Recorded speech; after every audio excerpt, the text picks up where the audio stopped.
See you in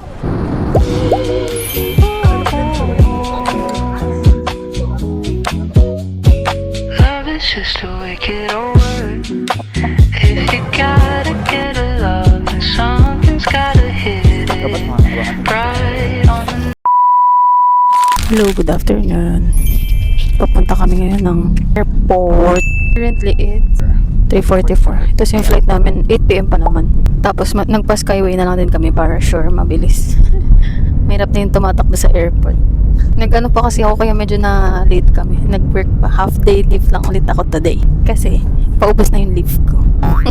Late na lang namin pag nasa airport na. Bye-bye. Bye-bye. Hello. Dito na kami. Nakapila na sa bag drop. So, medyo mahaba pa yung pila. Gumagawa pa lang kami ng e-travel kasi hindi na nakapag-fill up. Kasi mabilis lang pala yung biyahe sa Grab. Dapat sa Grab kami mag-update pero ayun, nakarating kami kagad eh. So yun lang. Babu! See you in! Bye-bye.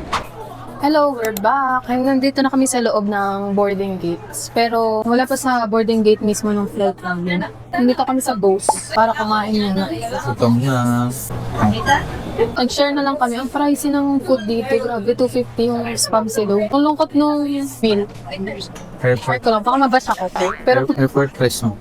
mahal talaga. Pero bumili pa rin kami, syempre. Gutom na eh. Tapos wala na namang meal dun sa iniinuman ko dun. May iniinuman kasi ako dun na may Smirnoff. Tapos ngayon, wala ulit silang Smirnoff. Ang meron na yung mga San Miguel, soju. So baka bumili na lang ako dun ng, ano nga tawag dun? Yung ininom ko last time. Ngayon, kain lang kami. Kain mo na. For me. Kasi ayaw, sarap. Tapos yung coffee nila, ano lang, brewed lang. Wala masyadong coffee. Ay, wala masyadong available sa menu kasi may hinihintay sila na delivery daw. Nakarating lang. Ikakarating lang, hindi na namin nahintay. Naka-order na kami. Ayun lang. Mamaya kwento namin yung tanong sa I.O. Hindi ko pa rin siya natatanong kung ano yung tinanong sa kanya kasi magkahiwalay kami ng window. So later na lang siguro. Aba. We're done na sa kumain. Ano pa? Isa We're pa. done eating. Tapos na kami kumain. Yep. Ngayon. Bumili kami ng lemon dew. Doon sa binilan ko last time nung galing din ako ng Korea. Ano pala siya? WH Smith. Tapos 150 to.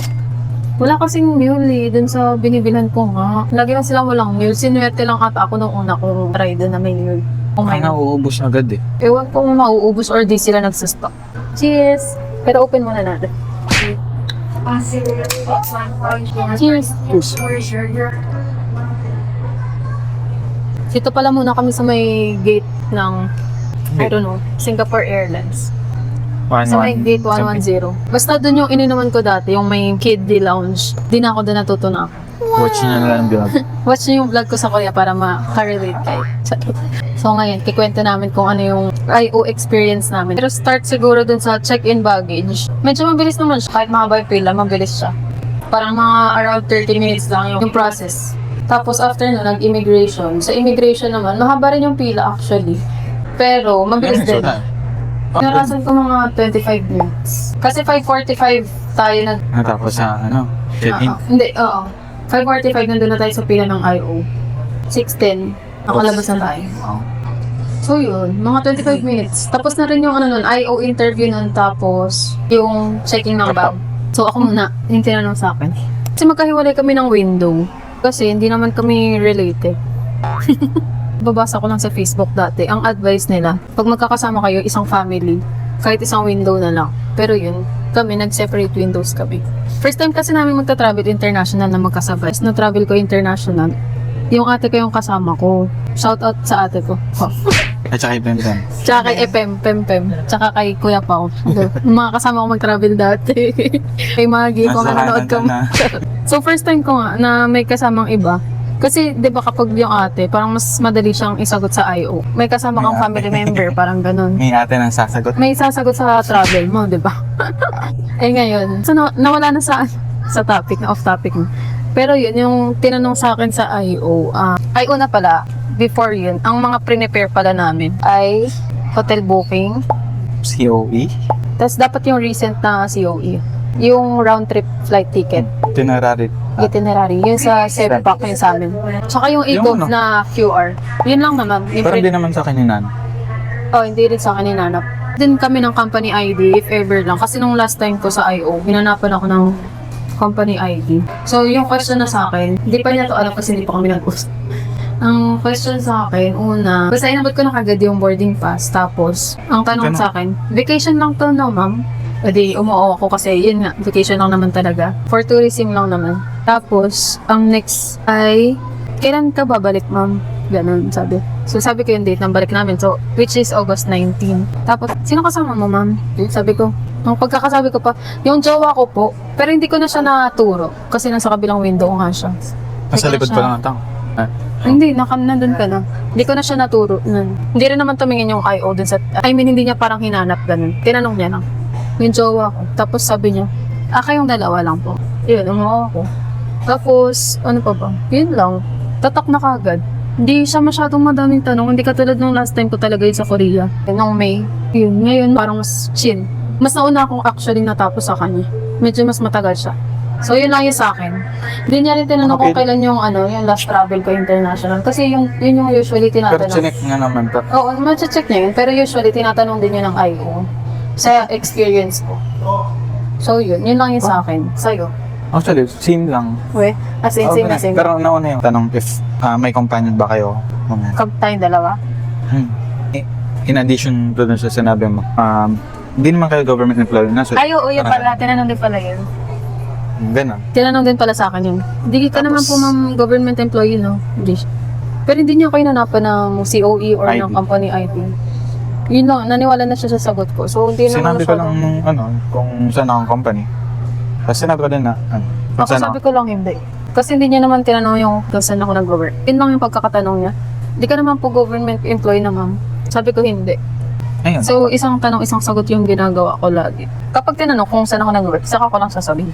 Pero ikaw, sinabi mo, Kasi tinanong din naman. yun lang. Ay. Ganun po.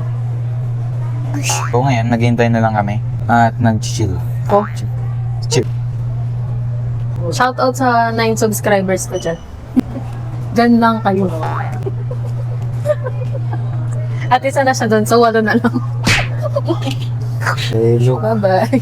Bye-bye. Nakalimutan namin. I-activate pa pala namin yung eSIM namin kasi bumili lang kami ng eSIM sa Klook. So, need pa namin i-activate before mag-fly. And bibili din kami insurance sa Gcash na lang. See you later. Sana safe yung flight namin. Walang maging aberya. Hihintay kami boarding. Lumipat kami ng gate. Kanina, di ba nasa kami? Parang gate 111? 110? 116 pala. Doon yung original gate namin. Kaso sabi, nilipat na siya dito sa 106. So, from kanina nung umiinom kami, pumunta kami 116. Tapos sa 116, pumunta kami dito sa 106. Tapos yun. Ang haba nung nilakad namin kasi dulo to dulo siya eh. Tapos delayed din daw yung flight. But it's okay, right? Kasi nakapag-register naman siya sa Alipay. So, okay lang. Madami naman pa rin kami nagawa. So, yun. See you na lang later. We are finally boarding. Time check, 8:49 na. So, yung original flight namin, 8:50. Ay, naka-zoom pala siya. Love is Yeah, just to hindi na make it nakazoom. over. If you gotta get a love, then something's gotta hit it right on the nose. So if you're really getting exactly what I'm after, I could love you forever. Ito na kami sa baggage claim. Tapos na kami sa immigration. Yes, Medyo pasado. kakabakabang immigration. Kasi may hindi nakakasagot. Mamaya kwento namin. Pero yan. After na ito, siguro diretso na tayo ng Hotel B. Yeah, diretso na. So bago pala kami umalis ng airport, tatry muna namin yung QR code namin kung gagana yung Alipay. Kasi baka hindi pala kami makabili dito. Dito, meron pa money changer. So para pag hindi namin nagamit yung QR, mapapa-exchange kami money. Pero sana gumana na yung Alipay. Kasi alam ko sobrang cashless dito sa China. Ayun, nandito kami ngayon sa Starbucks. Sakto, hindi pa naman kami kumakain.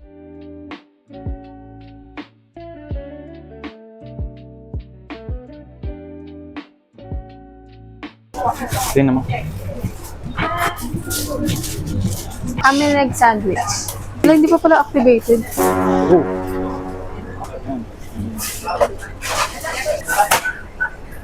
Okay na. Nabayaran ko na. So, ito yung order namin. Isang iced americano with vanilla syrup.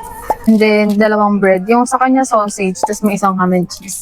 Gumana Okay. naman yung Alipay, pero may kailangan pa palang pindutin yung activate. So, kailangan mo pang mag-activate kasi hindi mo pa nagagamit. Pero ano lang, yung isang click lang, tapos ilalagay mo na yung Saglit passport lang. mo. So, mabilis lang naman siya. Tapos yun, isa-scan mo lang sa barcode scanner nila. Parang Gcash lang din naman sa atin.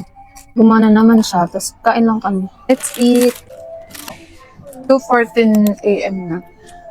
Parang nakalapag kami mga 12:45 a.m. Okay na. Tapos, after bumaba ng airplane, nag-fill up kami ng arrival card. And then, my fingerprint there. O yung pinocollect na, parang siya, may machine lang doon. Tapos ikaw lalagay ng fingerprints mo. May instructions naman doon. Pero, doon sa I.O., nag-fingerprints ulit. So, parang useless lang din yun, no? Pero isa lang, no? Yung left lang. Ay, sa akin hindi. Parang ginawa ko pa rin pareho. Makapangat yung record ko. Tapos after dun sa arrival cards, bumaba na kami papuntang I.O. Medyo matagal yung pila, no? Mahaba yung pila. Mahaba. Ang dami kasi namin sabay-sabay na Tapos, arrive. Tapos konti lang yung nandun na officer. Tapos yung question, sa lahat ng napuntahan kong ibang bansa, dito yung pinakamalalang question. Kasi usually, wala namang tinatanong kapag arrival ka dito. I mean, sa isang bansa. Sa Japan, wala. Sa Japan, wala. Di ba wala akong I.O. doon?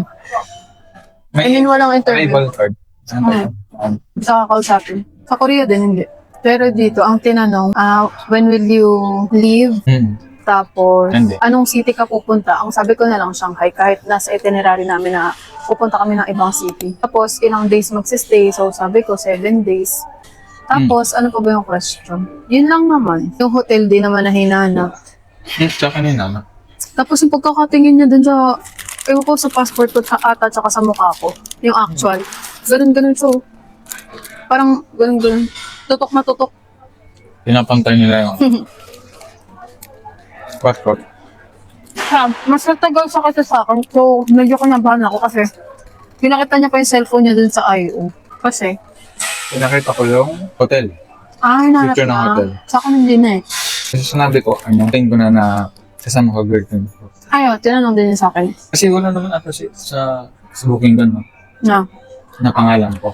Hinahanap nga ata yun. wala. Yan, matagal din siya nagbubusit. Pero nakalagay dun 2 times.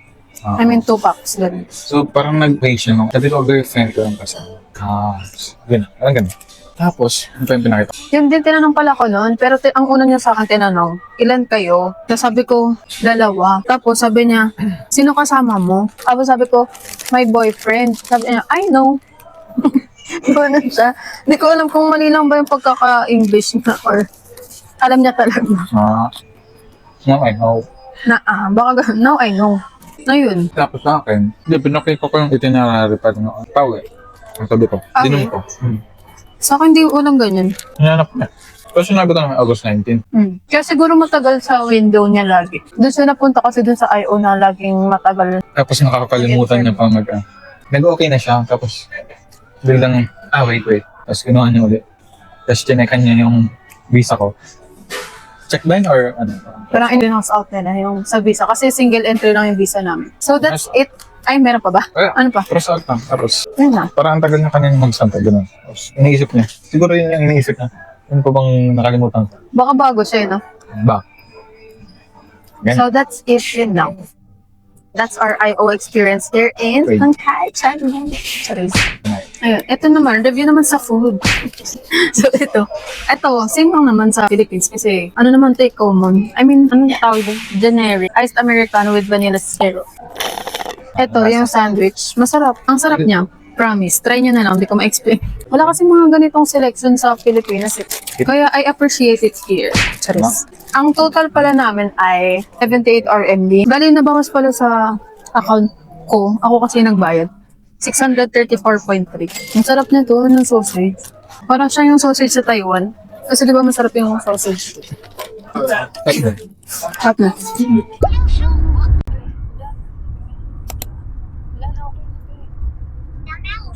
Andito na kami sa room. Check namin sa Didi. Yung 150. price mga 190, ganun. 190. 190. Mga ganun. Tapos yung siningil sa amin nung una, 380. E di nagulat kami, hala, Times 2. times 2.